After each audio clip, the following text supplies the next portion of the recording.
this. And I'm sorry, it just keeps dragging out and I keep dragging our family into another 18 months of cancer. And I'm sorry. And just say that. Like I end the book, like you can say, thank you. I'm sorry. I love you. These things, like we just don't recognize how important it is. And I was saying this to somebody else, like for all of these decades of work I've done in oncology, I don't know how many searches I've done on cancer. I've never once did a search on relationships. Not once. All right, friends, we are back with Kathy Guisti. So excited to go through the 12 steps that you need to take from diagnosis all the way through. Let's hear from Kathy. This part I'm really excited about. And I really had to be careful with part one of this episode because I didn't want to ask stuff that was going to, move into part two, because part two is really about the steps that you have to take when you're diagnosed. And I really thought that this was such an important thing, like I said, that you did for people, because it's really hard to know what to do. Mm-hmm. No one gives you a playbook on how to deal with crisis and how to deal with health, and you just did. So thank you for that. We're going to start with step one, understanding the diagnosis. What is the importance of understanding this diagnosis, and why was this step one? Understanding the diagnosis is important because it's not like somebody calls you and says, you have this. It's not always so specific. They usually call you and they say, we suspect X, Y, or Z. And so you're left wondering, well, what do I have?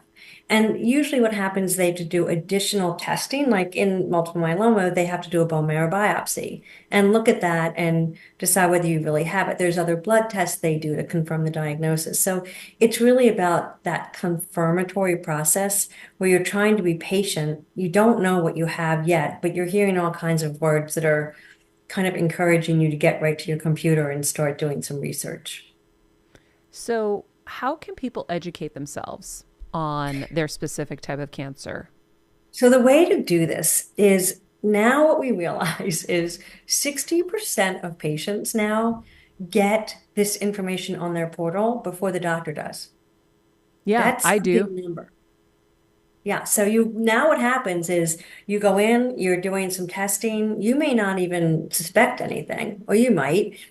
And now all of a sudden you get an, email pops in, while you're busy doing work or whatever. You're like, oh, I better go check that out. You go into your portal and now you're looking around for certain words and, alarm bells are going off. You have to make a copy of those words and, just do a copy and paste and say, okay, what the heck is this? So that you can pull it out and make sure you can, when your doctor does call you, because you want to email the doctor or nurse right there on your portal, because it's the fastest way to get to them and say, hey, I see my results are in. Can you please call me? And then in the meantime, of course, most people are normal and they're going to go in and start doing the search. Do the search using the words from your portal and start to understand it. But also understand, likely not confirmed yet, it's often going to say suspicious of such and such. So don't panic until you actually do a lot more work. Yeah. What resources can help people really gather reliable information in that moment? So at that moment, especially if it's a cancer diagnosis, when you go in and start looking at the sites, like once you put those words in, look at a .org, and typically you want to look at the first sites that show up. So it's going to be cancer.org, cancer.net, and cancer.gov. Any of those three are super helpful. What happens over time is you may, when you do these searches, also see a lot of hospitals show up. And It's not a sponsored. You see negative. It's sponsored anytime you search anything. Yes, yes. Just be aware that, hospitals are businesses. They want to attract patients right then and there to that hospital. But you don't know yet that that hospital is the best hospital for your cancer. So just wait. Stay focused on the websites we give you. You can look for a disease foundation if you feel strongly that you're moving into a specific form of cancer and start talking with them. But over time, that's what's going to give you the best information on which hospital, academic center, or medical center is going to be the best for you. Step two, Meet the specialists. Why is it important to assemble the right team of specialists when you're battling Well, cancer? this is your first intro to saying WTF, like what the heck with this field? Because it can be that your internist or your OBGYN or a certain type of doctor is seeing something suspicious. And now they're moving you on to again confirm what they think might be going on. So if it's breast cancer, for example, they're going to refer you to a surgical oncologist. But now you're talking to the surgical oncologist and they're going to do a biopsy, but then they're going to talk to you about seeing the medical oncologist and the radiation oncologist. You have to start to understand the lingo. An oncologist is not an oncologist. There are so many kinds of them. And so you have to know surgical oncologists do surgery. They're going to do biopsies and they're going to remove the tumor. A medical oncologist deals with the drugs and the diagnostics and things like that. So they don't do surgery. So they're going to be looking more at new drugs, clinical trials for you. But all these doctors have to work together with you to decide what is going to be best for you. And trying to get them coordinated, Hmm. it's really hard. It's really, really hard. So that's where you start to meet them. You may not at this point, this is still early, so you haven't necessarily decided on your long-term team yet, but you're eyeing, at this point, you should be eyeing everybody that you're going and you're being told to see to confirm your diagnosis. You should be eyeing them to think, do I feel comfortable here? Do I like this doctor? Do I like the way they're treating me? Do I like the office staff? Was this easy for me to get to? Yeah, those And are ask them the really right questions. important. How many patients like me do you see? Yeah, and how many of these surgeries have you performed Yeah. successfully? Yeah, I they mean, have to be really like what happens is a lot of people will say, oh, everybody should go to Memorial Sloan Kettering. MSK is a great cancer center, but it's not great at every cancer. It's really good at some cancers. MD Anderson's really good at some cancers. Mount Sinai is really good at some cancers. So you have to know which centers are really good for your specific cancer. how do you go about figuring that out? That you can find out by going to the American Society of Clinical Oncology or going to the American Society of Hematology. They have big annual meetings every year. This is a huge lifesaver. So when they're going out, it's not like you have to sit there and study every abstract. It's just that whenever those meetings are happening once a year, they always do like video updates coming out of it. And so you'll see who are the doctors that are speaking on your particular disease at those meetings. And you also want to make sure your doctors are actually going to these meetings or are part of them because it means that Ooh, they're staying up to snuff on all the latest treatments. really But important. the disease foundations, a lot of the organizations and websites that we talk about know who the best doctors are by the type of cancer. So it's key to know who's going to those meetings because Yeah. whoever's speaking at those is the top Yes. because they And wouldn't have them anybody speaking. who's publishing for those meetings is typically a great translational researcher or clinical person, very focused on the disease. And then the other trick to that, if you really want to get technical, but this is a lot, is who's first author on the publication and who's last author. Those first and last names on publications mean that they're doing a lot of the work on the publication itself. So the So they're a first mover name and on it shaker. and the last name. Yeah, one is doing a lot of the work and the other is kind of mentoring. Okay, so if you see something on PubMed, Yes. you're looking, oh, that's so fascinating. Yeah. Um, what And those are your people that are doing a lot of the high science. It just means that they're very up to speed on what's working in that field. But, a lot of times you're going to get a cancer and it may have a standard of care and it's not that hard to treat. Like in myeloma now, if you get myeloma, we're going to give you 4 drugs. It's a standard of care and almost any hospital can do that for you. wow. So it just depends on what you have. Yeah. And that's why I say everybody's different and why you want to talk to, again, the National Cancer Institute or ASCO or the disease foundations to make sure you understand what to do. What qualities or expertise do you look for in your specialists and in your doctors? So I look for an intensity to stay current, like that they are going to these meetings, that they have um, they don't have to have relations with the pharmaceutical companies. They just have to know where all the clinical trials are happening. And I also look for someone who's really comfortable with a team effort. So, for example, even though I was being treated at Dana-Farber or Ken Anderson was overseeing my care, I had a great local oncologist 15 minutes from the house here. And the reason I picked him was because he was not intimidated by Dana-Farber. He had great training himself at Hopkins. He had a lot of confidence as a hematologist oncologist.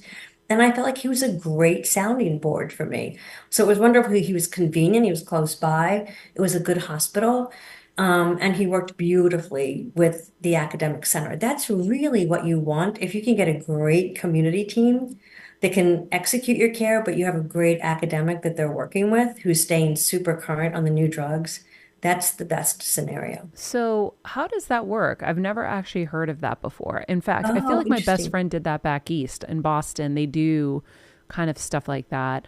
I've never really heard medical care being good and convenient. And so, Oh, yeah, that's how so did you make funny. that happen?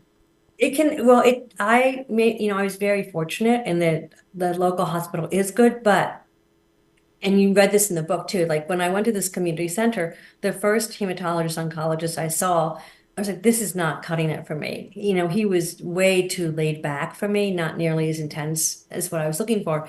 And I tell the story in the book, like I was leaving and I didn't know what to do. And one of the nurses said to me how to go. And I said, I don't think it went well. And then she said, okay, you need to schedule with this doctor. So sometimes you just have to switch to a doctor that you think is more type A like you or whatever you're looking for. But you also always want to say when you're sitting there at that hospital and now you're trying to get your disease confirmed or you're trying to get maybe this is your long-term team, you want to say, who else do you work with? How comfortable are you working with an academic doctor? And if they're not, that's a negative. Like doctors need to be able to work with other doctors and they can't be intimidated by that or they can't worry that they're going to lose the patient. They have to be able to say, no, this is fine. We're very happy to work in a team So, effort. what's the step? You go to Dana Farber, for example, which is the academic hospital, Hmm. and you get diagnosed. You meet with, the top doctor there, and you guys come up with a plan, and you say to them, I want to be able to do my treatments close to home. Yeah. Can you refer a facility, a clinic near my home that you can work with or that you do work with? Is that how you did it? You can do it either way. It could be that you go to the community and you meet somebody local in the community who's helping you and you say, I'd really love to get a second opinion. And I'd love to get one at an academic center that specializes in my cancer. Where do you think I should go? And here they might say Yale or Mount Sinai or Dana-Farber. And sometimes they'll have a relationship with them. Like our local hospital here at Stamford, Connecticut, has a relationship with Dana-Farber. They'll literally give you a second opinion. You can call from there. So a lot of that happens too. And then the other way it can happen is that somehow you went to an academic center first, you got there first, and now you're saying to them, now I'd love somebody local to help with my care because you don't want to be, driving 2 hours or 3 hours up to Dana-Farber if there's a hospital 15 minutes that can Yeah. just do the regular administration of any drugs that you need. And many, many times the academic centers already have these relationships. This is happening all the time. Yeah. So they'll give you who they already work with, and it tends to be really thoughtful and helpful. Well, I'll tell you, even just hearing my best friend's journey through breast cancer, she went to a smaller clinic as well, but I think her main care was at Dana Farber too. It sounded pleasant. Yeah. And I know when you go to the bigger hospitals, I mean, really, it's just a lot of hustle and bustle and the parking and the this and the that. It's like you really need to have as peaceful as of an experience as possible when you're dealing with cancer and all the stressors that you have in your life. I'll tell you, for me, I've never experienced that part. We did it all, everything is far in LA. So unfortunately, I don't know if there was a clinic near us that we could have used for my mom. Yeah. But I think that's really, really key advice. And I'm grateful that you shared that because that's a new thing I'm putting in my tool belt too. Well, the cancer centers that they're different. I will tell you, Dana-Farber is the master of a really nice environment. They make everything easy from the parking and valet service to it's just a very warm, thoughtful environment.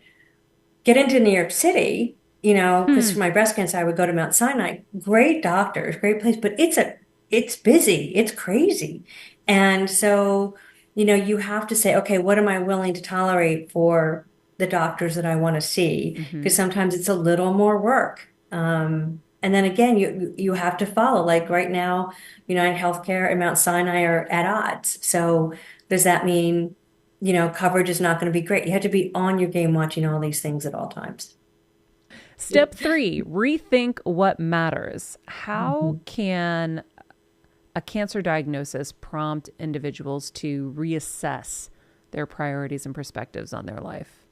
Yes. So this came from reading my journals because, and which is why I have the sunflower on the front of the book. Maria, this is funny. This is the actual first journal I started writing in. And Aw. you as a new mom can relate to this. Inside, because the first thing I'm writing is to Nicole. She's 18 months old, and I know I'm dying. And inside are like the notes and everything that fell out when I went back to read these journals. So the beauty for me was I wanted to leave something for Nicole. And so for me to do that, I just started writing. I'm not like a big journal person. It's not something I did hysterically, but I mean, historically. So I took the journal and I started writing. And it really did tell me what mattered to me because what I was writing to her was really what was mattering to me a Mm, lot. I could tell I didn't want to leave her alone. And I think part of that was I had an identical twin. I always had a sidekick. I always had somebody near me. I didn't want to say it out loud. Like I thought people would think I was crazy. You have a fatal disease, you're going to die in 3 years, and you want to have another child. Like that's absurd. It's almost not right. And I didn't want to say it out loud, so I wrote it in the journal. wow. And I feel like that's where you have to be super honest with yourself and never in your life, except when you read something in a portal and all of a sudden you freeze and your stomach is in a knot and your body is reacting. Do you realize you're really scared of something right now? And you're not sure why you're scared. Are you scared because you're fearful of the disease, what it's going to do, the burden you're going to be. You didn't leave a legacy. You missed doing X, Y, or Z. Like this is never going to happen to you again. And so people just skip over it. And what I'm saying is don't take it. You don't have to write a whole journal. Just take 5 minutes to write down what you're really thinking Yeah. because it's not going to happen again. I'm too lazy to write. I do videos. Yeah, that's I do good. You video can, and you can do it diaries. on your phone. Yeah, Yeah. like whatever I works. have so The many video person, diaries. yeah, I know. I mean, and I say to everybody, I have 26 of these journals. I don't know if my kids will ever read them. Yeah. But at least they became super helpful in other ways. Is your daughter grateful that she has a sibling now? I'm curious. Yes, and it's so funny. They are so close. Aw, So, so close. that's Yeah, amazing. there are many times when I just think to myself, thank God I did it. Wow, Yeah, you are brave. yeah. Strategies for maintaining a positive mindset through these really tough times.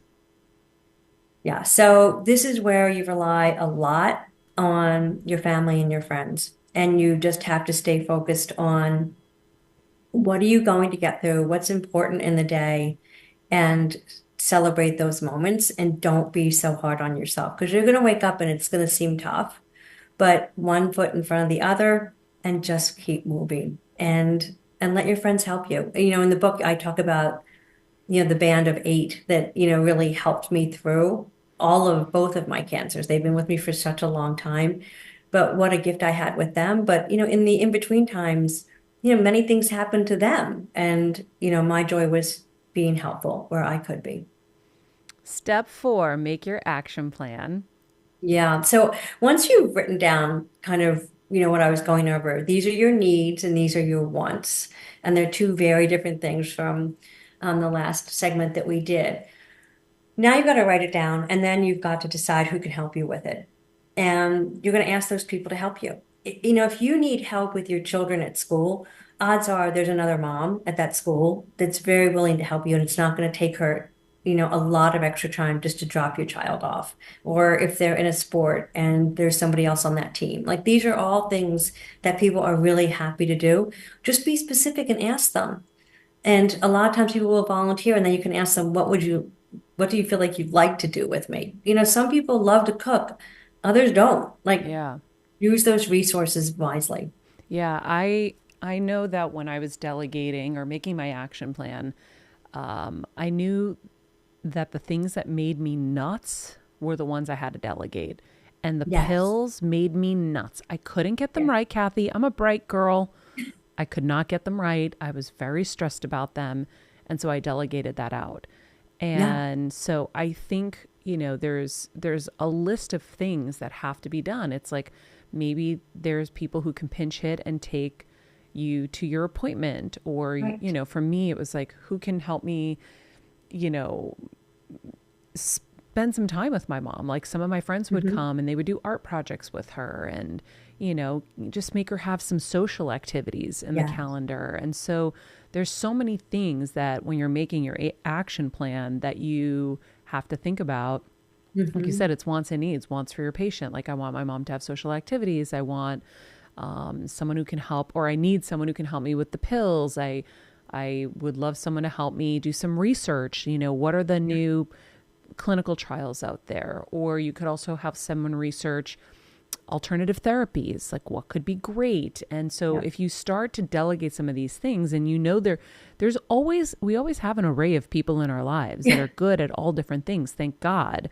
And so I was pretty good about doing it. I'm sure I could have been better, but I did delegate things out to those people, and it really helps so much. And also it gives everybody on the in your periphery a purpose in this experience, so they feel like they can help.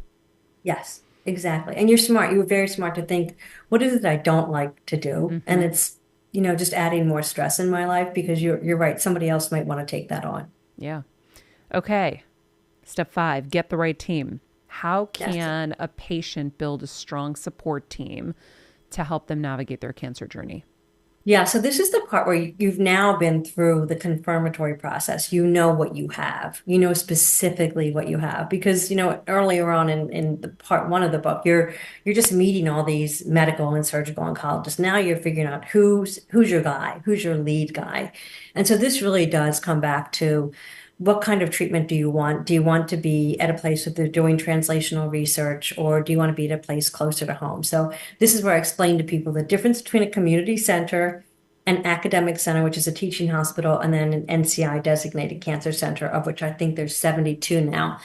And so they're all different, and it's okay. What you pick is what's right by you. I just want patients to know what you're walking into. And again, like the discussion we had earlier, if you can be treated at a community hospital, but you have an academic lead, that's a great way to go. Okay. What are there specific organizations or resources that you recommend for patients when they're looking for their right team? Yes. So again, I would still go to the same sites that I mentioned before, the NCI, ASCO, American Cancer Society. But then I would also go to the disease foundations and ask them what their recommendations are. And you can finally and this gets a little bit trickier, but you can do the searches on PubMed and say, just put in the dates of the more recent years and see who's publishing and start to get a better feel of that too. Yeah, I got really cozy reading PubMed for Yeah. my mom. So you go to pubmed.gov, I Yeah. believe it is, and you can look up glioblastoma or, neuroendocrine tumor, and you can read up on the latest. I mean, it's just, listen, most of it is hieroglyphics. Your brain has to start getting trained to understand some of Yes. these things, and the more you do it, the more it will. But it's just healthy, I think, as well, just to be kind of looking at that. I know that's what I was doing. Okay, step 6, get the right tests. Why is it important for patients to advocate for the right tests during their treatment? Because shouldn't they just give us the right tests? They should, but insurance companies don't always do that. So when you go into the hospital, or the cancer center, they'll do the standard tests. So we all know the standard blood tests that you get, metabolic tests, is your liver functioning? Over time, they'll do some imaging testing. But when you start to get to the tests that are more focused on precision medicine, so genomic testing, biomarker testing, immune profiling, those are not always covered by insurance. And so you have to go in and ask for it. If insurance isn't giving it to you, you want the doctor to go to bat for you. You want them to call the insurance company and say why this is absolutely necessary, and do not give up. And another resource that we give in the book is the National Patient Advocate Foundation. They do a nice job of stepping in too if there are things that you're just not getting from the insurance companies that you need. Got it. By the way, friends, everything she's talking about is in her book, Fatal to Fearless. So she really spells it out in here. So I highly recommend you get the book. This is just grazing everything, but she goes into It the nitty is. gritty. And if some of these organizations, you're like, wait, what did she just say? It's all in here. What are some of the common tests and maybe uncommon tests that they should really be focusing on? So I would say for oncology specifically, it really is biomarker testing. For example, in lung cancer, the treatments now are very fine-tuned to what kind of lung cancer you have. So you really want to be aware of that. In the genomic testing, again, there's two types of genomic testing. One is, do you have the BRCA gene in breast cancer, ovarian cancer, or prostate cancer? And the reason that's important is because the BRCA gene can be moving from one generation to the next generation. It's actually what's called germline testing. But then there's a second type of genomic testing, which is your tumor has a specific genomic aberration. That's where you and I were talking about. I have a translocation or a deletion of a chromosome or something like that. You want to know that because it could impact which targeted therapy you get. Immune profiling is just starting to happen, and immune profiling is happening because again, immune drugs have targets like BCMA in multiple myeloma. So we're really trying to understand the immune system of cancer patients and understand which drugs are working and why. So again, lots of testing in that space too. Have you, by the way, I had the medical medium on and he talked about how they take too much blood from us. Have you heard about that at all? No. Interesting. He said that, and he gets these downloads, and then like 10 years later, everyone's like, "Oh, they're taking too much blood," and we're like, "We thought he was crazy when he first said it." Um, Apparently, in Europe, they admit to taking extra blood from patients, and they do research on them. Yeah. Here, they don't really tell us what they do with it. Right. So his theory, or what he says, is that they take too much blood, and when you're already sick, your immune system is in your blood, and now you're giving so much of it up, and now your bone marrow has to produce so much more blood, apparently, and it's really, really hard to reproduce it. So if you haven't listened to that episode, and by the way, I hope it's already up when this airs. Forgive me if it isn't. It's coming soon if it isn't. But listen to that episode with the medical medium because I'm changing the way I do my blood work now. Yeah. Now I'm telling my doctor to tell them that they are only taking, half the vials, let's say, because if they do a thyroid panel on us, they're going to take all these vials. They do it on a baby, they take nothing. And Right. so why could they do it for them and not for us? It is possible. So I'm having them fill my vials a quarter of the way now. Just a little hot tip. Interesting. I will say that this is very true on tissue samples. Like the samples are so precious. You know, you and I had this conversation on another podcast we did. They're so precious. So for myeloma or breast cancer, when you go in and you're getting these samples, again, surgeons don't want to have to keep going in and grabbing tumor. It's not what they like to do. I mean, they have to do it, but now you've got it, and they really want to study that. That is what the scientists are studying. In myeloma, it's easy, just it's not easy or fun, but you do a bone marrow biopsy or aspirate, and that's what the researchers are studying. The trick to that is the best sample in myeloma, for example, is the first pull, the first aspirate. And so you want to make sure that that aspirate is being used for the diagnosis for the patient, not for research testing. You are right. In academic medical centers, they do really well by publishing great pieces on research. And in order for them to do the research, they have to have tissue and samples. So it makes sense that all of this is happening. Yeah. It's okay. You want them to be doing tons and tons of research, but you want to make sure you're being diagnosed properly and that your tissue and blood are being used to help you the most. Yes, yes, yes, yes. Okay, step 7, get the right treatments. How can we make informed decisions about our treatment options?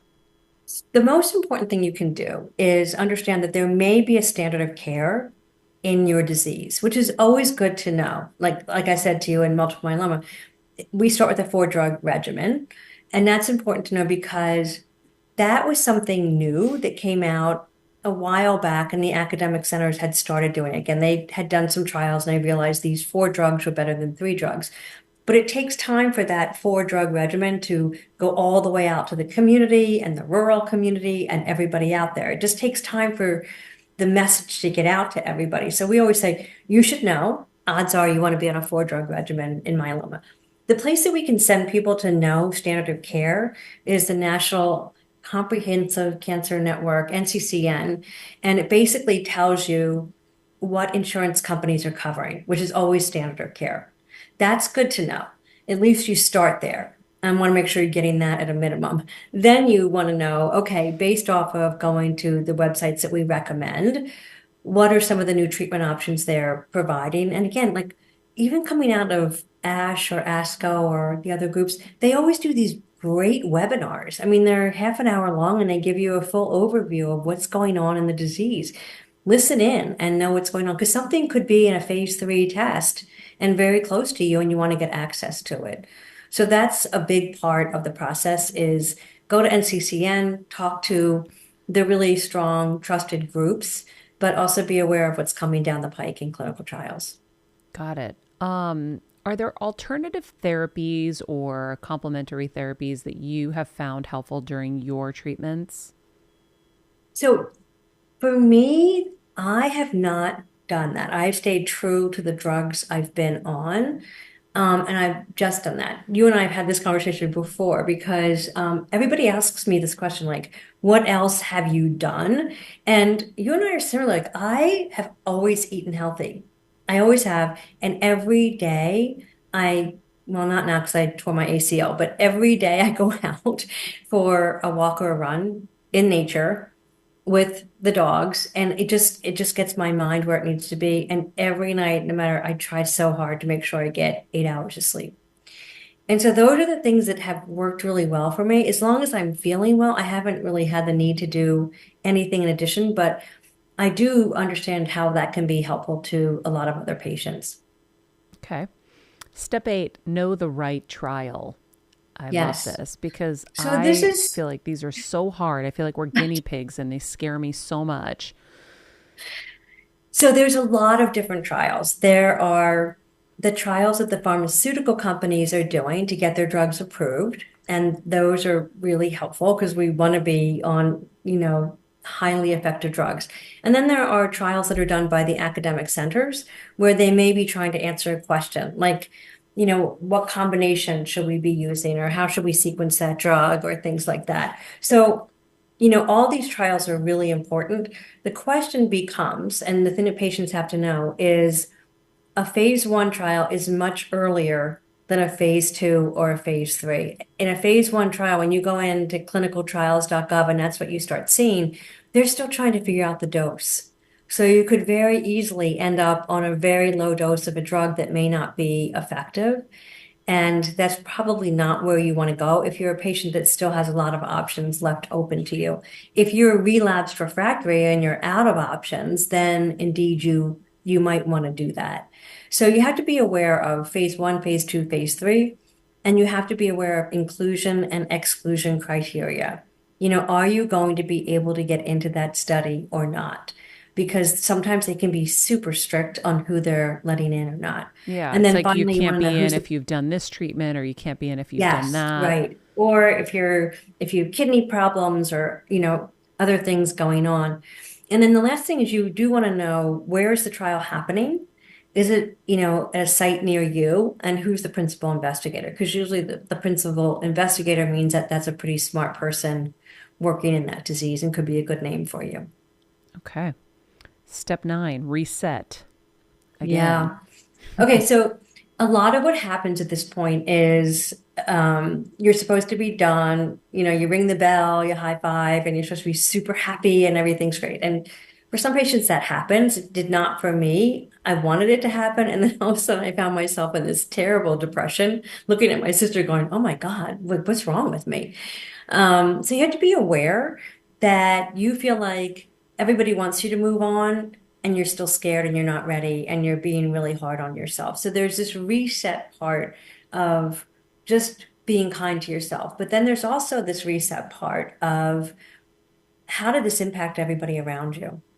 How did it impact your kids? And, for me, for example, Nicole was in middle school when I was doing my stem cell transplant.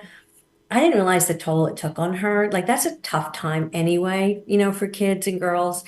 And she couldn't have sleepovers. She couldn't have friends over. She didn't want to stay out late. She felt like she had to be the perfect child because, she just didn't want to disrupt anything. David was in third grade, Well, so and you're she immune didn't even, compromised. That's why she can't have people yeah, over. she couldn't. Yeah, I mean, she was just nervous. What if she got me sick? David was in third grade, so he was kind of oblivious to the whole thing. He didn't really know what was going on. And so it really shows you the impact that these diseases have on different ages of your children. And look, there's no good time. You can't control when you're going to do a stem cell transplant or when you get cancer, but you do have to be aware that some ages are tougher than other ages. And I do wish that I had been home more for Nicole, to be honest with you. I think these were really tough times for her. It's so hard. It's just too hard to be perfect. Yeah. Okay, before we get to step 10, I just have to mention our amazing supporters on this end. eHarmony, friends, for any single Heal Squad supporters out there listening who are looking for their partner in life, especially through these hard times that we're discussing now. eHarmony has an amazing compatibility quiz that may just be the place to find your life partner. With eHarmony's compatibility quiz, you'll embark on a remarkable adventure of self-discovery. That'll reveal your true personality traits. That's always really nice. It'll help you meet individuals who appreciate and adore the real you, which is the key. Also, Macy's, as you guys know, I love Macy's. I worked there when I was a teen and was that annoying fragrance spritzer to all of you. If you remember me, just, send me a tweet so I can say hi. But for me, Macy's has been really, really helpful in so many ways because I create that curated list for you guys, Macy's.com/Heal Squad. It's really my to buy list. It's like, I know I'm going to need some gifts down the line. So here are some gift ideas. Here's some things for the house I'm looking and coveting right now. Here's some fashion I love. But also, one of the other things I love about Macy's is they offer a free personal stylist. So if you need help with your wardrobe, you need help with an upcoming event, utilize their free personal stylist. They are amazing and they'll work within your budget. They'll work with your closet. They'll work with everything. So use Macy's for their free personal stylist and look great so you can feel great, because when you feel great, it's everything. All right. Step 10, recognize your caregivers. I love that this is step 10. How can we as patients express gratitude and support for our caregivers? So interesting. Caregivers don't ask for much. They really don't. They want you to notice what they're doing for you, and they just want you to say thank you. That's all they're looking for. It can be a nice note. It can be being there for them when they need you. I think that's a real gift in life. But so many times, and I found this, Maria, when I was reading back on my journals, like I was so focused on everything that I was trying to get done and juggling the cancer, which is a full-time job with the kids and everything else, that I really forgot to say thank you to Paul, my sister, the people that were really there helping me left and right. And it would have got me a lot further if that gratitude had been clear. Wow. Step 11, never miss a screening. Yeah. Oh, Why you and is me it both, right? important? Yeah, so like it's so interesting how the book goes in a full cycle from, the moment you get diagnosed and now I'm moving from diagnosis to treatment to remission. And then the most important part becomes, okay, now I really need to be on my game because I have a compromised immune system from the stem cell transplant. And now I'm learning that I could be at higher risk of secondary cancer. So there's two issues here. One is secondary cancers, which means I was at higher risk because I had radiation. So that's kind of like a secondary issue to my multiple myeloma, leading to my breast cancer. But there's another piece called second cancers, which means I'm now 65, I'm getting older, which means cancer just happens to older people. So odds of getting breast cancer, prostate cancer, and others increases. And I think it's 20% of cancer patients have two cancers. And it's just the way it works. So you really do It's want to just get so screened so that cruel. you can find anything early. And that's for the patient themselves. But I say the same thing to my kids now. Like, Nicole and David and their cousins will all say, like, we do not have great genes in this family at all. And I say, nope, we don't. And that's why you're with a really good internist, primary care doctor. Never miss your physical, never miss vaccines, never miss any of these things. And as a result, I have to say they're really, really good about their healthcare. And they have lots of conversations with their internist about when does Nicole need to start getting mammograms and things like this.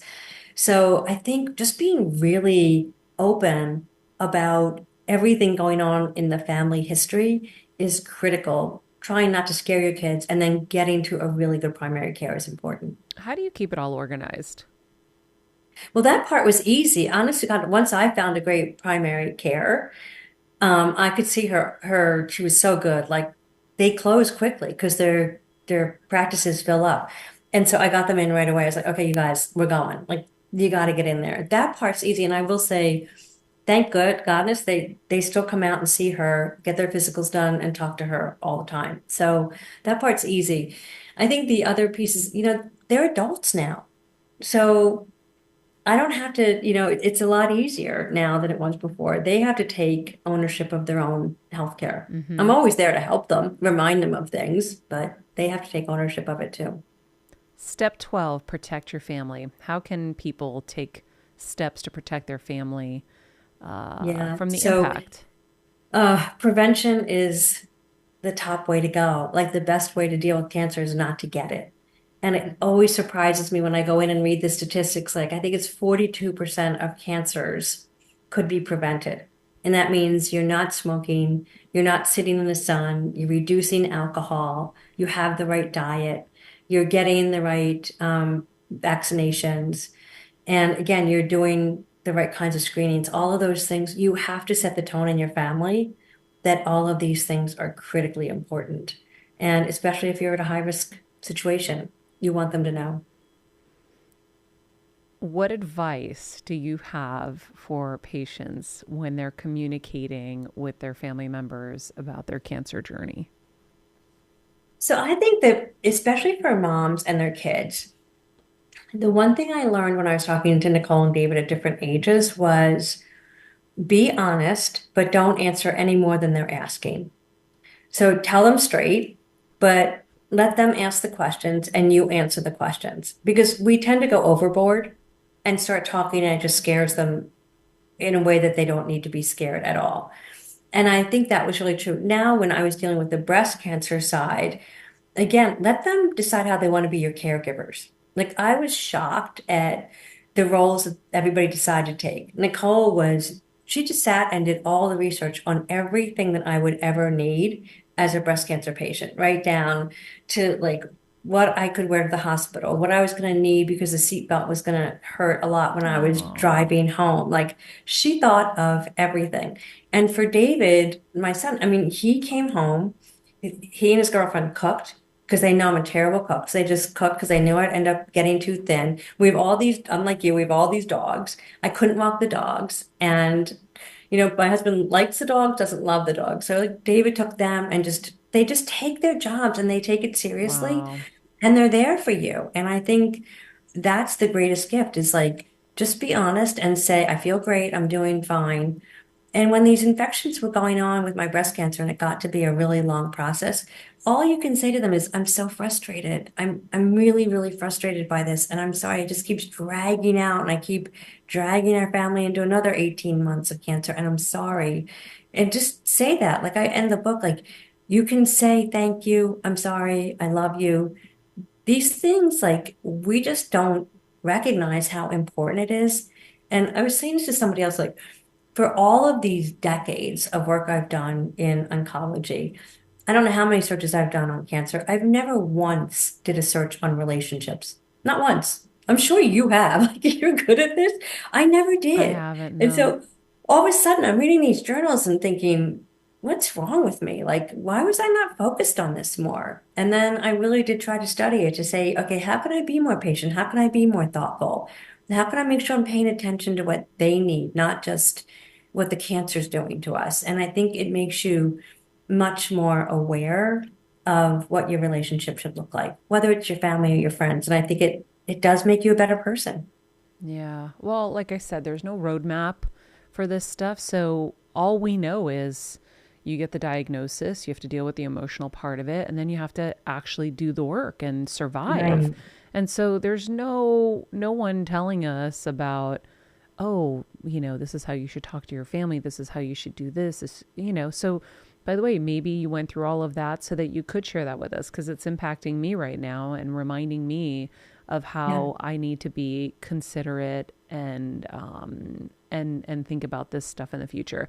I do have to say, Kathy, I think we need to get you listening to Heal Squad more because I know you're very science based. I am. I know that, when you said you have to have faith, I'm like, my faith is a little different. My faith is less in science and more in our abilities to Yeah. heal and in a higher power, whatever that higher power is in the journey that we're supposed to take.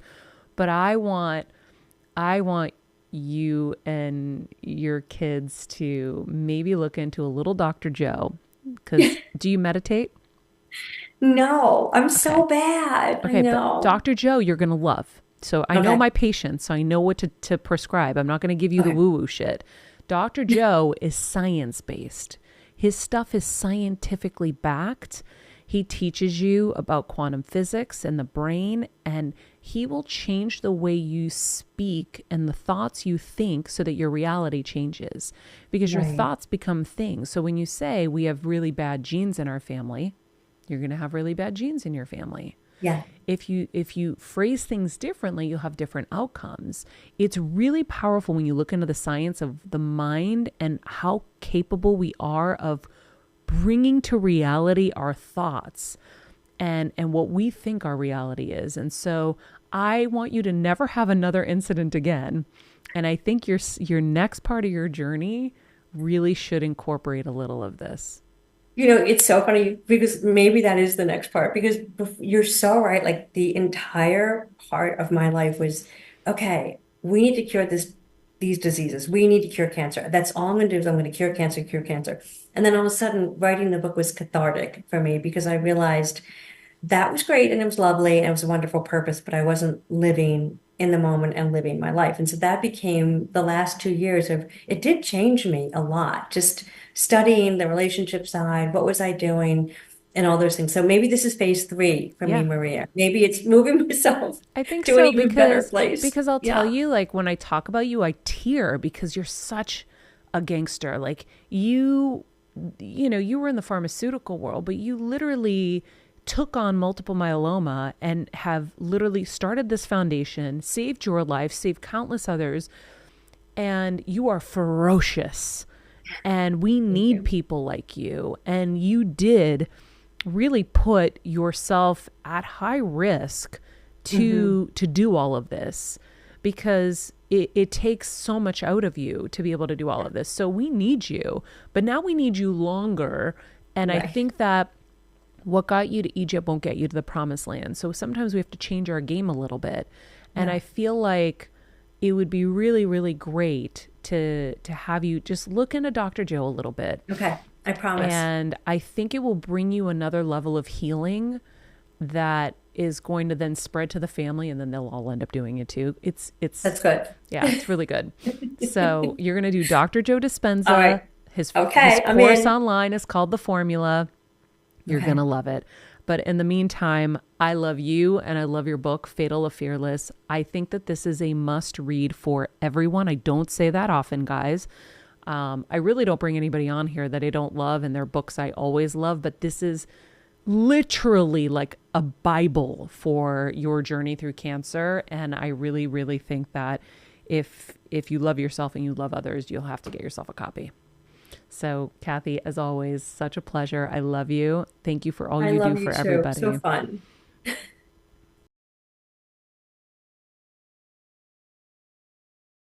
All right, Hill Squad. I hope that these two parts were helpful to you and maybe are accelerating your journey to be prepared for hopefully nothing. But if something was to happen down the line with you or your family members or your friends, you now have more knowledge and more education armed in your tool belt and ready to go. In the meantime, be nice people, make good choices, and be present. This podcast and all related content published or distributed by or on behalf of Maria Menounos or mariamenounos.com is for informational purposes only and may include information that is general in nature and that is not specific to you. Any information or opinions expressed or contained herein are not intended to serve as or replace medical advice, nor to diagnose, prescribe, or treat any disease, condition, illness, or injury, and you should consult the healthcare professional of your choice regarding all matters concerning your health, including before beginning any exercise, weight loss, or healthcare program. If you have or suspect you may have a healthcare emergency, please contact a qualified healthcare professional for treatment. Any information or opinions provided by a guest expert or host featured within website or on company's podcast are their own, not those of Maria Menounos or the company. Accordingly, Maria Menounos and the company cannot be responsible for any results or consequences or actions you may take based on information or opinions.